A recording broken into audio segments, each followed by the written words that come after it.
تو آج ہم حدیث پڑھیں گے متفقن علیہ۔ متفقن علیہ سے مراد ہوتی ہے بخاری اور مسلم۔ یہ یاد رکھنا، متفقن علیہ جہاں پر آئے اس کا ترجمہ ہوتا ہے بخاری اور مسلم، یعنی یہ بخاری اور مسلم نے روایت کیا ہے۔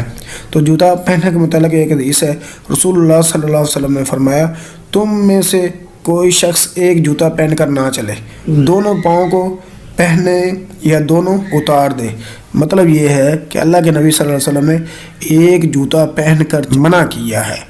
ایک جوتا، ہم اکثر کیا کرتے ہیں، ایک جوتا قریب ہے ایک دور ہے، دور چلا گیا تو ایک ہی جوتے کے ساتھ چلنا شروع کر دیتے ہیں، گم گیا ایک ہی ملا ہے ایک ہی جوتے کے ساتھ چلنا شروع کر دیتے ہیں۔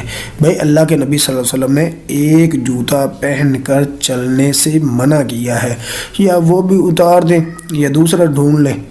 تو پہننا ایک جوتے سے پہن کر چلنا نہیں، دونوں کے ساتھ چلیں یا ننگے پاؤں کے ساتھ چل لیں۔ یہ حدیث کا سبق ہے، صحیح مسلم کی روایت ہے، رسول اللہ صلی اللہ علیہ وسلم نے فرمایا الطہور طوا کے اوپر پیش ہے، الطہور نہیں کر دینا، الطہور شطر الایمانی، ایمان نہیں کہنا، ای کو لمبا کریں، الطہور شطر الایمانی، الطہور شطر الایمانی۔ بہت آسان حدیث ہے، مشہور حدیث ہے، نبی پاک صلی اللہ علیہ وسلم نے فرمایا پاکی، پاکیزگی، طہارت جو ہے آدھا ایمان ہے۔ اس کا ایمان کا جز بھی ترجمہ کر دیا جاتا ہے، آدھا ایمان بھی کر لیا جاتا ہے، ایمان کا حصہ بھی کر لیا جاتا ہے۔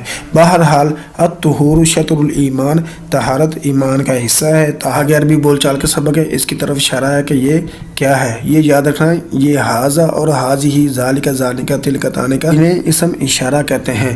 تو سوال ہے هل هذه طیارۃ، هل هذه طیارۃ، کیا یہ طیارہ ہے یعنی پتنگ ہے؟ طائرۃ جہاز کو کہتے ہیں، طیارہ پتنگ کو کہتے ہیں۔ تو جواب ہاں ہے، تو ہاں میں ہم جواب دیں گے نعم هذه طیارۃ، نعم هذه طیارۃ، ہاں یہ طیارہ ہے۔ آگے اس کے متعلق سوال ہے هل هذه تبشورۃ، کیا یہ چاخ کا ٹکڑا یعنی چاخ ہے؟ تو جواب یہ چاخ ہی ہے، جواب ہے نعم هذه، ہاں میں جواب دینا ہے نعم، باقی یہ جواب آپ نے لگا دینا ہے، نعم هذه تبشورۃ، ہاں یہ چاخ کا ٹکڑا چاخ ہے۔ آگے رسول اللہ صلی اللہ علیہ وسلم کا حسن و جمال ہم پڑھ رہے ہیں۔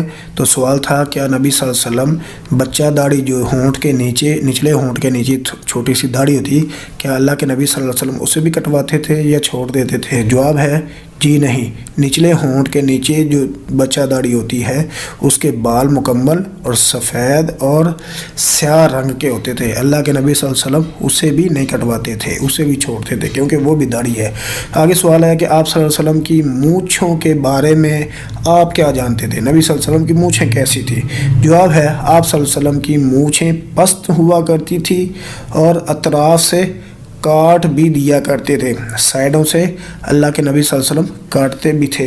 تو نبی رحمت صلی اللہ علیہ وسلم نے داڑھی اور مونچھوں کے بارے میں اللہ کے نبی صلی اللہ علیہ وسلم نے کیا حکم دیا ہے؟ جواب ہے کہ آپ صلی اللہ علیہ وسلم نے حکم دیا مونچھوں کو پست رکھو اور داڑھی کو بالکل معاف کر دو، داڑھی کو معاف کرو، وَفُلُّہا، کہ داڑھی کو معاف کر دو، داڑھی کو مونچھوں کو کترواؤ اور داڑھی کو معاف کر دو، یہ رسول اللہ صلی اللہ علیہ وسلم کا حکم ہے۔